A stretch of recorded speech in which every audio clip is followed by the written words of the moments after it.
tous, bonjour Julien. Bonjour. Donc aujourd'hui nous sommes au salon de Lyon et j'ai rencontré donc Julien, Cooper Rider, team sur Instagram. Exactement. Voilà, sur Instagram, bientôt sur YouTube. Bientôt sur YouTube, j'y travaille. Ok. C'est pas évident, ça prend du temps. Ouais, Et j'ai ouais, quelques ça, problématiques à traiter. Parfait, tu vas nous expliquer tout ça. Donc ce monsieur fait des road trips un peu de partout, donc il va nous expliquer tout ça. C'est à toi, dis-nous tout. Quel est ton concept? Et ben moi c'est Julien. Quel âge? J'ai 27 ans. 27 ans, tu roules sur quoi? Je roule sur une moto comme celle-ci, la version 1200 GS Mais liquide. quel hasard! Mais quel hasard. Dans tout le salon, on est tombé sur la même. Tu as le joystick si tu veux, chez Ragnarsville, pour le guider de haut en bas Ça va mon Cooper? et de droite à gauche. Comment? C'est comme ça. Donc oui, tu disais, pardon, je t'ai coupé. Alors, Donc moi je voyage actuellement autour du monde avec une 1200 GS liquide de 2016. ok, Et ce voyage il s'est préparé pendant plusieurs années. d'accord. En fait, j'ai fait un burn-out après une expérience en entreprise qui m'a bien cassé. Et je me suis beaucoup remis en question. J'avais beaucoup de choses sur lesquelles j'avais besoin de me retrouver. Donc pour moi, le voyage, c'était la seule manière pour moi de me sentir vivant, bien et moi-même. Ok. Donc j'étais dans un milieu commercial, donc avec beaucoup de pression. Et j'avais besoin de trouver quelque chose qui avait du sens. Ouais. Et donc je me suis dit, voilà, j'ai regardé pas mal de vidéos YouTube pendant plusieurs années. YouTube, c'est un outil formidable parce que ça nous permet de rêver, de voyager en même temps avec beaucoup de monde. Et ça m'a inspiré énormément. Je n'étais pas très motard à la base. D'accord. Moi, j'ai passé mon permis moto parce que j'avais la possibilité de l'avoir pour pas trop cher sans avoir à repasser le code, comme tout le monde après 5 ans de permis. Et je me suis dit, ben voilà, je vais le passer, on verra bien. Je n'ai pas eu de moto pendant 4 ans. Et ben, avec le temps, moi j'ai voyagé avec mon père en scooter. Ouais. On a fait le Portugal, l'Espagne, l'Italie, on a été jusqu'à Amsterdam ensemble, on a fait le Tour de France, donc on a pendant 4 ans, Donc vous avez beaucoup voyagé. on a beaucoup voyagé, on a fait Donc, beaucoup de kilomètres. Ça m'a apporté voilà. ça m'a apporté une certaine expérience, Ouais. une certaine notion du danger lié à la fatigue en roulant, Ouais, ah oui, à ce ah oui. qu'on emmène, comment on organise nos voyages, est-ce qu'on trouve les hôtels à l'avance ou est-ce qu'on improvise tout. Et à la suite de ça, j'avais envie d'avoir ma moto, c'était une obligation. Mon père me disait non, tu n'auras jamais de moto. Ma mère me disait encore plus, je ne veux pas vous voir sur une moto parce que ma mère travaillait à l'hôpital en centre de déchocage à Édouard Herriot et donc elle en a vu des motards après des accidents. Tout ce qui est pompier, hôpitaux, ouais. Donc elle n'avait pas envie de voir son fils dans ces conditions. C'est normal. Donc j'ai pas eu forcément le plus gros soutien de ce côté-là. Avec ça. Mais après, mon père m'a dit, écoute, je peux pas te priver, je peux pas t'interdire, tu peux te payer aujourd'hui une petite moto à 2000 €. J'avais 2000 € à l'époque. Et donc je commence à regarder, puis je voyais que des motos de course, des trucs compliqués, Oui, des des roadsters. roadsters, Et mon père, c'est mort, il voulait absolument pas me voir sur une moto comme ça. Ou alors un très vieux trail. Ou alors un très vieux trail. Mais il me disait, moi je veux au moins que tu aies l'ABS, je veux au moins que tu aies un minimum de sécurité. Oui, parce que dans certains pays, il n'y a pas les mêmes revêtements qu'en France. Voilà, mais alors ils n'étaient pas au courant de mon voyage. Je suis parti, ils n'étaient pas du tout au courant. Ok, d'accord. Ils ont appris pendant que j'étais en voyage. Et donc j'avais en fait besoin de trouver une bécane. Et mon père m'a dit, si tu veux une moto, ce sera un trail moderne. Et comme on a pas mal voyagé, on a vu beaucoup de GS sur notre voyage, c'est une référence. Ouais, Donc au bout d'un moment, la question ne se pose pas, quelle est la meilleure moto? Bon, bah, malheureusement, ils ont le... J'allais venir justement pourquoi tu as choisi la GS, mais j'ai ma réponse. Alors- Polyvalence, confort. Moi, j'ai pas choisi la GS, je suis pas un grand fan de moto. Moi, j'étais bien Ducati, j'aimais bien les Monster et toute cette gamme-là, un peu jeune et tout. Ouais, parce que bon, ça, avec ça, j'ai une réputation de vieux quand même, faut l'avouer. tout de suite, oui. J'ai Tu été- perds des points. Je me suis fait clasher quand même pas mal de fois. Normal. Mais je me suis rattrapé, donc voilà. Et ce que j'ai acheté, je me suis dit, voilà, quitte à mettre de l'argent dans une moto, à savoir que je ne suis pas un mec qui change de moto tous les 6 mois, donc je veux la garder longtemps. Je me suis dit, quitte à mettre de l'argent, autant acheter un truc sur lequel je sais que le moteur est fiable, Oui. sur lequel je sais que j'ai des avantages pour aller en off-road, pour aller sur de la route. Je ne suis pas obligé d'utiliser tout le potentiel, mais je sais que je peux progresser avec elle. C'est ma première moto. Oui. Donc pour une première moto, moi quand j'en ai parlé à mes amis, ils m'ont dit, mais waouh, C'est une belle première moto t'es quand même. bien, voilà. Donc, GS 1200 en première moto, c'est pas mal. Voilà. hein. Donc je me suis financé avec un crédit que j'ai mis sur 10 ans. Et c'est un crédit à la consommation. Je l'ai acheté, j'ai souscrit mon crédit pendant ma période où j'étais en arrêt de travail parce que c'était compliqué pour moi, j'avais besoin de trouver un équilibre. Et la moto m'a beaucoup sorti de cette dépression. Et donc j'ai voyagé avec cette petite moto pendant près d'1 an en France. Oui. J'ai fait la Bretagne avec ma compagne, après j'ai été du côté de Biarritz. Et pendant mes voyages, je me suis dit, voilà, si je veux me lancer dans un voyage qui me fait rêver, qui me fait triper, Je vais pas y aller. Si je pars tout seul, ça va être compliqué. Donc j'ai adopté Cooper pendant un de mes road trips en J'allais y France. venir, donc tu as un copilote. Voilà, exact. C'est mon meilleur copain de voyage, c'est mon SDS. Ouais, un chien que tu as adopté. Voilà, exactement. Je l'ai adopté à la SPA. Et au début, il n'était pas très moto. Et le casque. Il n'a pas son casque, mais il se débrouille bien sans. Ouais, d'accord. Donc je l'ai adopté à la SPA. Oui. Et au début, il n'était pas très moto. On a travaillé 6 mois ensemble pour le préparer, pour qu'il reste sur la moto, qu'il ne descende pas. Préparer les animaux. Quand le moteur tourne, il faut qu'il reste dessus. Quand il y a un autre chien, il faut qu'il reste sur la moto. Enfin, il y a beaucoup de paramètres. Donc on a fait du renforcement positif. Et ça, c'est en grande partie lié à ma compagne, qui est comportementaliste à la base équin. Mais ça marche aussi avec les animaux en général et nous, les adultes en général. Ok. Donc il y a des manières de renforcer le comportement positif et d'ignorer le mauvais comportement. Et on a appliqué ces règles-là et ça a très très bien fonctionné. Ouais. Et aujourd'hui, Il attend que tu descendes de la moto, il y a une règle, il suit une règle de conduite quoi. Ouais, voilà, il sait que quand je descends de la moto, lui, il n'a pas le droit de descendre tant que je ne lui en donne pas l'autorisation. Quand on se prépare à partir, il se met dans son sac, il s'assoit tranquille et il va mettre Ouais. il se prépare lui aussi. D'accord. Il a ses petits équipements de moto aussi, il a ses blousons, ses vestes et tout. Ouais, carrément. Alors, on a roulé pendant des milliers de kilomètres, on a fait plus de 10 000 kilomètres maintenant, ça fait 5 mois que je suis parti, donc Énorme. il a pris de l'expérience. Alors tu sais ce qu'on dit quand on roule en duo, si le passager va à l'opposé du conducteur, on va tout droit. Voilà. Est-ce que lui il va à l'opposé? Est-ce qu'il veut prendre les virages? Est-ce qu'il veut pas prendre les virages? Comment ça se passe? Il est assez étonnant parce que quand je fais des belles courbes, Ouais. il met la tête dans le sens intérieur de la courbe. Ah. Et donc je pense qu'il prend aussi l'angle. Alors certains motards devraient s'inspirer, hein. On va chercher le virage. Il a bien compris, il a très bien compris. Il a pris modèle. Ok, comment il s'appelle d'ailleurs? Alors Cooper, Cooper, ouais, t'as d'où le nom de Cooper ok. Rider. Cooper J'ai- Rider Team, d'accord. J'ai à la base ouvert ma page Facebook, pas pour faire de la pub ou me faire connaître ou quoi que ce soit. C'était vraiment plus personnel ce voyage-là. D'accord.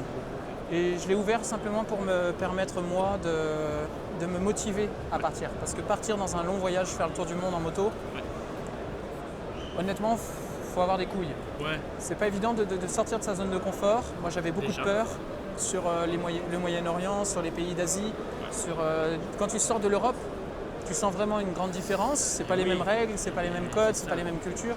Donc c'est très intéressant, c'est très enrichissant. J'ai développé un certain sens d'adaptation qui est aujourd'hui à mon sens une force pour l'entreprise et pour travailler demain. C'est évident. Tous les voyageurs, ils ont ce contact facile au final. Voilà, Parce et que- les gens viennent, on discute, on a la facilité et sans arrêt d'accès, hors de ta zone de confort, donc tu es obligé de t'adapter quoi. on s'adapte. Ouais. Et donc ce voyage, je l'ai préparé pendant 1 an et demi avec lui parce qu'on a fait 6 mois d'éducation. D'accord. Et ensuite, moi, je me suis préparé à voyager avec la machine chargée. Ouais. Et une fois chargée, à chaque expérience, je me disais, ça, m'en suis pas servi. Ça, je m'en suis servi, mais peut-être pas suffisamment pour que ce soit réellement intéressant parce que le poids sur la moto est hyper important. C'est évident. D'autant que je fais beaucoup de off-road et que je quitte un peu plus les routes que la normale parce que je prends plus de plaisir. Ok. Et je me le permets parce que j'ai le temps, j'ai pas un deadline. Mon rythme de vie aujourd'hui, c'est de me dire que j'ai envie de vivre comme ça. Ouais. J'ai quitté un milieu du travail et un rythme de vie qui me rendait malheureux. Et donc ce que j'ai voulu faire, c'est me dire, voilà, je vais trouver là où je suis bien. Et quand je serai bien, je trouverai le travail où je développerai le travail en fonction de ma manière de vivre. Ça c'est très bien. Et donc là, depuis 5 mois que je suis parti, j'ai traversé l'Italie, la Croatie, la Slovénie aussi, jusqu'en Grèce. Donc il y a l'Albanie et tout ça. J'ai fait des expériences uniques, j'ai rencontré des gens formidables aussi. D'accord. Et là, je suis arrivé en Turquie et là maintenant, je loge à Beyrouth. Ouais. Et je vois des choses et des situations économiques et des ouais, cultures ça. qui sont nouvelles aussi. Donc c'est très très enrichissant. Ok. Alors juste pour te couper, j'ai une petite question. Oui. Quel est le pays qui t'a le plus marqué, le plus étonné, que tu as le plus aimé, n'importe quel est le pays qui est sorti du lot? Alors honnêtement, ça pourrait peut-être paraître pas très original, mais la Grèce m'a beaucoup surpris. Je suis parti le 3 octobre 2019. Je me suis tapé de la pluie, de la pluie, de la pluie. J'ai eu que des météos de merde. À savoir que j'ai pas pu partir avant parce que j'ai eu un accident de moto le 18 avril. Et ma moto donc était en réparation. Ils ont galéré, l'électronique ça merdait. Enfin moi c'était la gueule. Mais elle est increvable cette mécane. Ouais. Elle a eu 2 accidents, 2 gros accidents et ils m'ont tout le temps tout réparé. D'accord. Donc honnêtement, j'ai un châssis qui tient. Ouais, ça c'est important. Mais la Grèce m'a beaucoup étonné parce que j'ai traversé l'Albanie dans des conditions très difficiles en 3 jours, sous la pluie. Je me suis fait rejeter de partout où je voulais rentrer, les hôtels et les restaurants. Donc j'ai pas mangé, je me suis débrouillé par moi-même pour essayer de trouver des petits endroits où je trouvais des agriculteurs qui me vendaient à manger, etc. J'ai pas beaucoup d'argent parce que accessoirement, j'ai financé la moto, je paye tous les mois, mais il faut aussi trouver le contexte. Ouais. Et toute cette galère que j'ai cumulée, quand je suis arrivé à la frontière grecque, j'ai eu le rayon de soleil, j'ai eu les paysages qui ont apparu. Alors j'en ai eu des paysages, c'est certain, Mais il y a une atmosphère, il y a une énergie que j'ai traversée en Albanie et dans les autres pays qui était un peu différente. Là, je suis arrivé vraiment en Grèce, j'ai eu une grande surprise.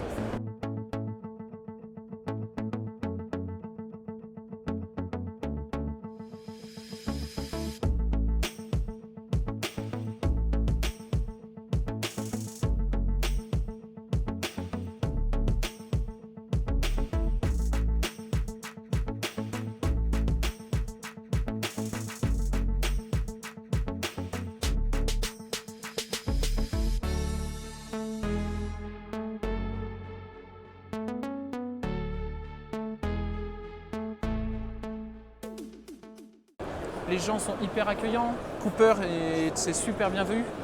Ils venaient s'arrêter au feu rouge, ils sortaient de leur voiture, ils ouvraient leur porte pour venir me parler. Eh oui, le fait d'avoir un chien avec soi, Exactement, ça attire les gens. Ça brise totalement cette frontière qu'il y a avec les gens. C'est ça.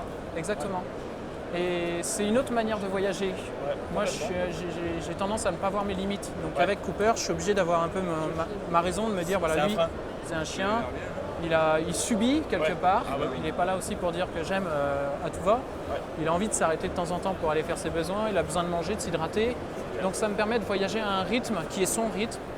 Et ça me permet moi aussi de prendre soin de moi, entre guillemets, où je ne vais pas prendre des risques inutiles. Parce que là, tu arrives un pépin dans des pays comme ça reculés. Tu n'as pas trop le choix de te démerder par toi-même. Ouais. L'assurance, elle est gentille, mais elle t'assure que dans certains pays. Ouais. Là, je suis au Liban, j'ai plus d'assurance. Je m'assure avec une assurance que les douanes m'ont imposée, entre guillemets, mais qui est une assurance qui me couvre que dalle. Ouais. Ça couvre uniquement les tiers si je cause des défauts. Donc, ouais, tu conduis plus du tout de la même manière. C'est clair. Quand je roule, je roule en dessous des vitesses en réglementation parce que moi, je connais pas les routes. Ouais. J'arrive dans des pays où Tu les peux te faire routes... piéger.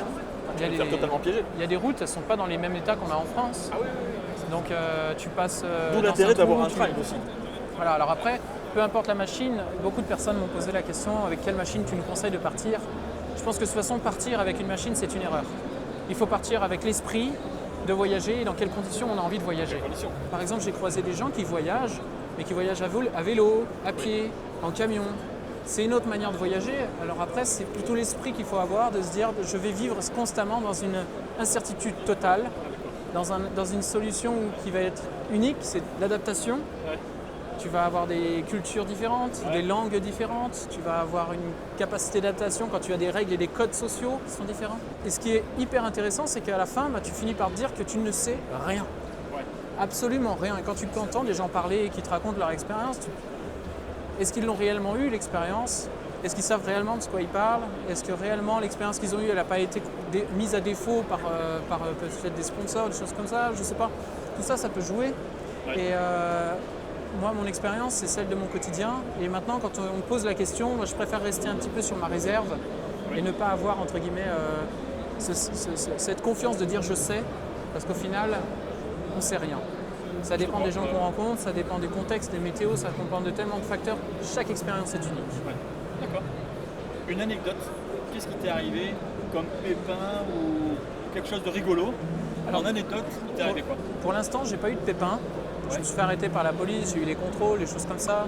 Ouais, Je me suis fait escroquer de l'argent en passant les frontières, notamment au Liban. Donc là, ils m'ont demandé 300 $, mais après, il y a la situation du pays qui veut ça, donc ça pardonne pas tout. Mais c'est pas une surprise non plus. Donc là, ils vont me rembourser. Je me suis rapproché du bureau d'administration des douanes pour leur expliquer ma situation. Et donc, ils sont en train de faire les démarches. On a identifié la personne, donc elle va me rendre l'argent à mon retour. J'ai eu un accident de moto avec. Donc, quand tu as eu l'accident de moto, tu étais avec le chien? Oui. Ah. Pas le 18 avril, mais pendant mon voyage en Grèce. J'ai fait un petit tour de Grèce. Je suis resté un mois en Grèce. Ouais. Et un de mes abonnés m'a écrit la veille en me disant si tu as besoin, j'habite dans telle ville, tu viens me voir et tout, et je t'aide, je te donne un coup de main. Et moi j'étais pressé, j'avais un impératif, c'était d'être le 25 décembre à Istanbul. D'accord. Parce que ma compagne, elle avait pris l'avion, elle avait tout commandé, je lui avais dit ne me préviens pas de la date, puis au final elle a fini par le faire parce qu'elle était tellement excitée de me dire je suis là bientôt. Ouais. Moi c'est un autre problème à gérer, c'est d'être là dans les délais. Ouais. Donc j'ai ridé et puis j'arrive dans une courbe et là il y avait des taches d'huile d'olive par terre, histoire de changer un petit peu du gasoil. Oui, ça change. Et là, on a glissé, donc j'ai tapé des deux côtés de la moto. Et heureusement, j'avais les bagages latéraux qui sont en alu, donc ils absorbent très bien les chocs. Ils sont un peu déformés, mais ça s'adapte. L'avantage, c'est que ça ne casse pas la moto. Elle est bien protégée comme là. Donc, t'as les crash bars, tout ça? J'ai les crash bars. Et le sac de Cooper, qui est un sac Baxter pour le coup, il a totalement craqué. Enfin, les fixations, à mon sens, elles n'étaient pas suffisantes. Après, elles n'étaient peut-être pas étudiées pour une chute. Donc là, j'ai fait quelques améliorations pour me permettre de voyager en ayant la certitude que demain, il ne se décrochera pas n'importe comment. Et là, il est venu m'aider, en fait, mon abonné. Il a arrêté son travail en pleine journée, il est venu me chercher. Il a pris Cooper dans sa voiture. Moi, j'ai repris la moto pour l'emmener dans un garage pour la faire réviser et voir s'il y avait des trucs à recorriger. Donc la direction avait pris un petit coup. Donc ils ont corrigé tout ça dans la nuit. Franchement, là pour la Grèce, c'était vraiment exceptionnel parce que je leur ai expliqué ma problématique d'être là-bas dans les délais. Bien sûr. En France, tu demandes le moins de trucs, il te faut au moins 3 mois pour avoir une réparation, avoir des pièces. C'est beaucoup plus compliqué en fait. Là, ils ont tout commandé dans un ils ont appelé tous les garages BMW qu'il y avait dans le coin. Ils ont commandé les pièces un peu de partout. Ils ont envoyé des coursiers pendant la nuit. Et ils ont travaillé toute la nuit pour réparer la moto. Franchement, c'était incroyable. Ah, c'est sûr qu'en France, on le voit beaucoup moins.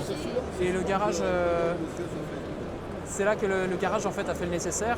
Et donc le lendemain matin, ils m'ont appelé en me disant c'est bon, ta moto elle est prête.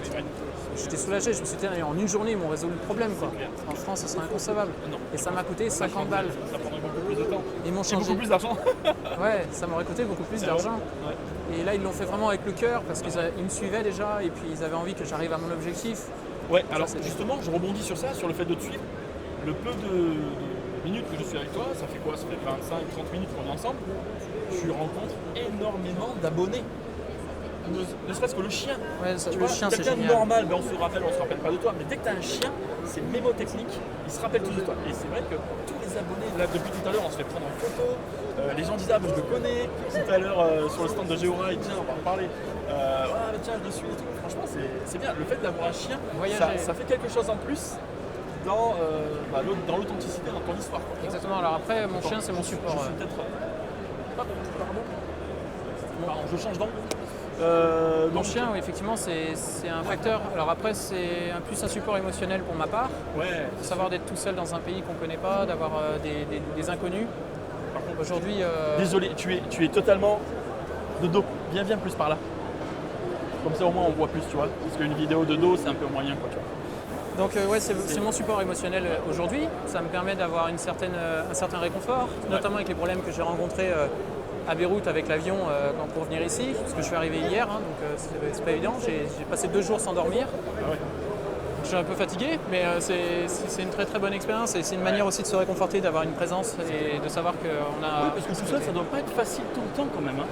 T'es tout seul quoi. Alors c'est faisable.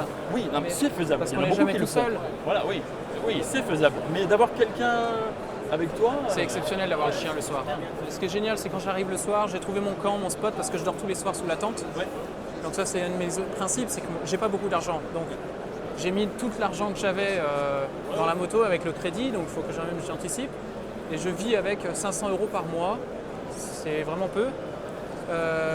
Mais ça me comprend l'essence, ça me comprend les révisions, c'est moi qui fais les révisions. Ça comprend la nourriture, ça comprend quelques extras à l'hôtel quand il fait vraiment des temps dégueulasses. Ouais. Là, je m'autorise au moins 2-3 jours d'hôtel parce que déjà Cooper, ça lui fait du bien. Ouais. Je voyage aussi en fonction de lui parce que je veux pas non plus que ça lui cause défaut. Okay. Et moi, ça me permet aussi de prendre des douches de temps en temps. Je reste habillé pareil toute la semaine. Je change pas mes fringues, je pue. Voilà, pour les autres, c'est peut-être. Ouais, mais c'est pas grave. Pour moi, c'est l'aventure, c'est comme ça que je kiffe. Ouais. Après, ce qui me fait kiffer, c'est d'avoir la capacité de vivre de très peu de choses. Ouais. Quand je suis arrivé en France, j'étais sédentaire, je dépensais peut-être 1 500 € par mois. Que tu as les assurances, que tu as plein d'extras, tu as le logement. Bon, moi, j'ai eu la chance de vivre chez mes parents pendant très longtemps, donc ça m'a permis d'économiser énormément. Ouais. Mais quand tu vas au travail, tu bouffes de l'essence. Bref. Dans une spirale. Voilà, exactement. Tu es dans ton confort, comme tu dis, et sortir. Et le confort, c'est du luxe. Voilà. Et moi, aujourd'hui, ma douche, c'est de l'eau du ruisseau. Je vais me baigner dans les océans. Ouais. Je me fais des savons dans les cours d'eau. Et puis, tu sais, j'avais un côté aussi très clean, propre. Ouais. Et le fait de me détacher de tout ça, je me sens tellement mieux. Ouais, le fait de sortir de ton noyau, tu pars sur des bases nouvelles au final. Totalement. Ouais. Donc, tu revois les choses différemment. Et là, franchement, voyager avec le chien, franchement, la page Facebook, Instagram, je ne les ai pas fait pour me faire connaître à la base, c'était plus pour me donner un coup de pied au cul, de me dire je sais que je ne serais pas capable de partir. C'est très bien. Parce que c'était très dur. Donc ce que j'ai fait, c'est que j'ai raconté mon histoire, mon projet, d'une manière simple sur ma page. Et puis j'ai invité mes amis à me suivre. Eux m'ont suivi. Puis une fois que tu en parles, Déjà, j'ai mis du temps à récupérer la moto parce qu'elle était accidentée, donc il a fallu le temps pour la réparer. Le garage de Bourg-en-Bresse a fait un travail exceptionnel. Ils m'ont réparé la moto, ils me l'ont préparé aussi pour le voyage. On a changé les jantes, on a fait plein de choses. Ils m'ont aidé pour les tarifs aussi sur certaines choses. Donc c'était vraiment très très cool de leur part. Je les remercie. Et j'ai vu que ça prenait de l'ampleur. Et puis de plus en plus d'abonnés m'ont dit bon, alors quand est-ce que tu pars, quand est-ce que tu pars, quand est-ce que tu pars. Au bout de 3 semaines, tu peux plus dire que tu ne pars pas. Et là, ce qui a été le plus dur, et je m'en souviendrai certainement toute ma vie, tu me demandais une anecdote, mais pour moi, c'était le jour de mon départ. Tu dis au revoir à ta chérie, tu dis au revoir à ta famille. Alors mes parents n'étaient pas au courant d'ailleurs, donc ça a été... je leur ai dit que je partais pour une durée un peu plus courte. Mais ce qui était intéressant, c'était de dire voilà, je roule, mais je ne rentre pas ce soir. Ouais, c'est ça. Tu pars dans une direction. J'ai dormi la première nuit à Tignes. Ouais. Ça a été la nuit la plus catastrophique de ma vie. Il faisait extrêmement froid, j'étais pas équipé pour. Ça va bien ? Bonjour Jean-Pierre. À la forme ? Très bien et toi ? Bah ouais, bonjour. Je te présente Jean-Pierre Goa, mon professeur de moto. Ok, bonjour. Enchanté.